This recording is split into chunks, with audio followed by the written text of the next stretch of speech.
Kalau orang mencuri karena lapar, yang salah bukan rakyatnya, yang salah pemimpinnya. Kenapa rakyatnya dibiarkan lapar?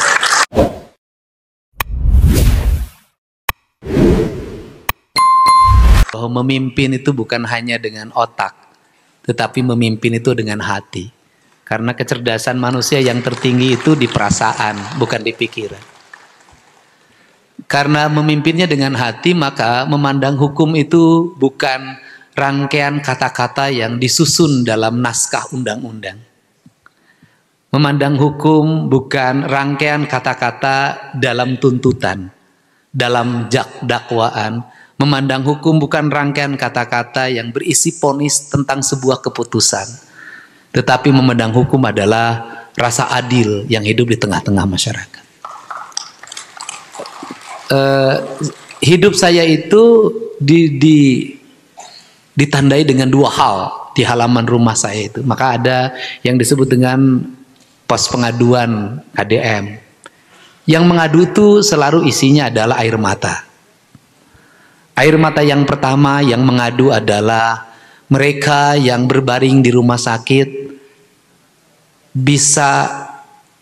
belum bisa membayar rumah sakit. Mereka yang berbaring di rumah sakitnya sudah dibayar, sudah dijamin oleh BPJS, tetapi biaya untuk kehidupan keluarganya yang ditinggalkan, ongkos untuk bolak-balik dari rumah ke rumah sakitnya, biaya angkutannya, atau ada lagi Pak, korban pembegalan, matanya hampir keluar, minta diantar ke rumah sakit Cicendo karena BPJS-nya tidak bisa mengklaim. BPJS tidak bisa membayar korban pembegalan. BPJS tidak bisa membayar korban-korban kekerasan lainnya. Menurut saya itu yang tadi saya ketika berkumpul ini nota protes pertama saya pada BPJS. Yang kedua adalah yang mengantri itu orang yang ingin dilakukan pendampingan karena proses pelaporannya mengalami hambatan, tekanan, dan sebelum pos bantuan hukum ini hari ini diresmikan, saya sudah punya 200 pengacara yang disebar di seluruh provinsi Jawa Barat yang mendampingi seluruh rakyat yang kesusahan. Ada pegawai pos yang hari ini mendapat kompensasi 500 juta karena di PHK sepihak. Ada keluarga yang malpraktek di rumah sakit mendapat 500 juta sebagai pengganti. Ada orang yang kembali hak-hak hidupnya yang belum selesai, satu yang minta dinikahi oleh saya itu belum. Serius. Pak Menteri, saya waktu jadi gubernur membuat peraturan, judulnya Peraturan Budaya Desa.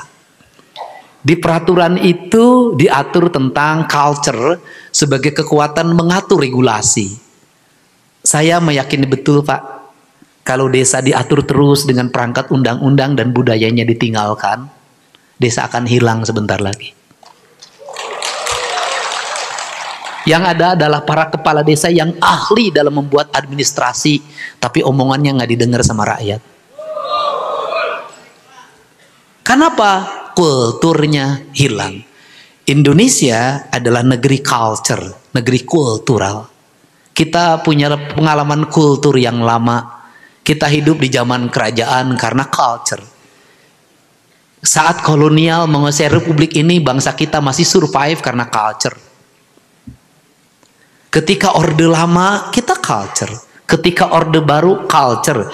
Diserang oleh krisis ekonomi global, hampir bangkrut bangsa ini 99, 98, culture telah menjaga seluruh kantong ekonomi publik yang bertahan berdasarkan tanah, air, udara yang bersenyawa. Tidak semua persoalan harus diselesaikan dengan tata kelola anggaran dan pemerintahan. Negeri ini nggak sanggup kalau melakukan itu. Untuk itu di Pergub itu dulu ngatur. Di antaranya kalau nebang pohon yang ketinggian sekian, kemiringan kesekian nggak boleh ditebang. Kalau bangun rumah menghadapnya harus ke sana. Kalau ada masalah hukum yang kasusnya pencurian apapun di bawah 10 juta tidak boleh dibawa ke ranah pengadilan. Kalau dia mencuri ayam karena lapar, maka yang harus dipanggil tetangganya, yang harus dipanggil RW-nya dan kepala desanya. Kenapa? Kalau orang mencuri karena lapar, yang salah bukan rakyatnya, yang salah pemimpinnya. Kenapa rakyatnya dibiarkan lapar? Maka dibuatlah tiap desa yang disebut dengan lembaga peradilan adat. Diisi oleh para tokoh. Berperanlah Babinsa, Babin Kamtibmas. Ketika Pak Jaksa Agung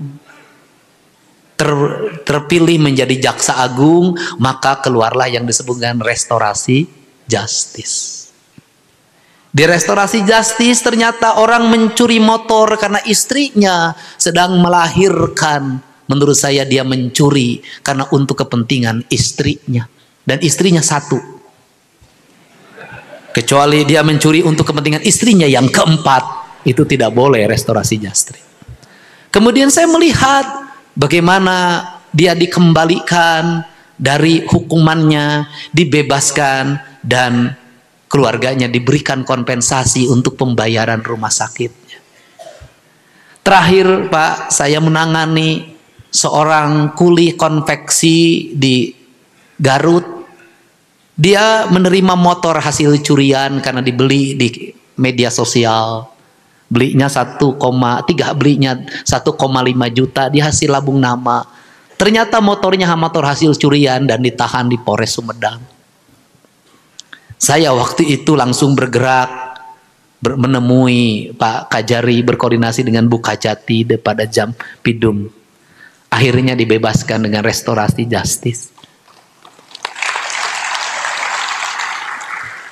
Dan ternyata yang dicurinya itu anak mahasiswa, orang Bogor kuliah di Unpad. Saya menggantinya dengan motor yang baru. Tapi jangan sampai besok ada yang dicuri lagi agar motornya baru lagi. Kemudian karena waktu itu masa percobaannya harus bersihin masjid segala macam, saya bilang begini, nanti dia makannya dari mana? Maka saya angkat menjadi tenaga kebersihan Pemprov Jabar. Keadilan itu bisa kita wujudkan dengan hal-hal yang sederhana. Saya selalu mengatakan kalau orang mencuri 1 juta itu biaya penangkapannya berapa? Biaya penyelidikannya berapa? Biaya penyidikannya berapa? Itu saksi bolak-balik itu lebih dari 1 juta. Belum biaya tahanan. Terus ketika ditahan besoknya asalnya nyuri ayam, besoknya dilatih nyuri kambing. Kemudian dilatih lagi nyuri sapi. Berbahaya Pak. Video yang telah kita tonton barusan ini adalah cuplikan dari pidato Kang Deddy Mulyadi, yang mana Kang Deddy Mulyadi meresmikan Posbankum Desa atau Kelurahan Kemenkum RI. Itu pidato Kang Deddy Mulyadi ya kawan-kawan. Poin-poinnya itu kalau kita lihat dari fullnya ada beberapa poin utama kawan-kawan. Yang pertama filosofi hukum dan bantuan. Kedua peran budaya dan restoratif justice. Ketiga reformasi anggaran dan birokrasi. Keempat pemberdayaan desa dan kepala sekolah. Itu poin-poin yang utamanya kawan-kawan.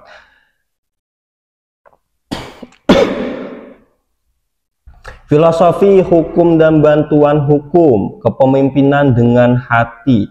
Memimpin harus dilakukan dengan hati karena kecerdasan manusia tertinggi ada di perasaan, bukan di pikiran. Hukum harus dilihat sebagai rasa adil yang hidup di tengah masyarakat, bukan sekadar rangkaian kata dalam undang-undang. Pos pengaduan KDM hidupnya ditandai dengan 2 hal. Salah satunya pos pengaduan KDM yang menerima pengaduan berupa air mata. Aduan seringkali terkait masyarakat yang tidak mampu membayar biaya rumah sakit atau biaya pendukung keluarga saat dirawat.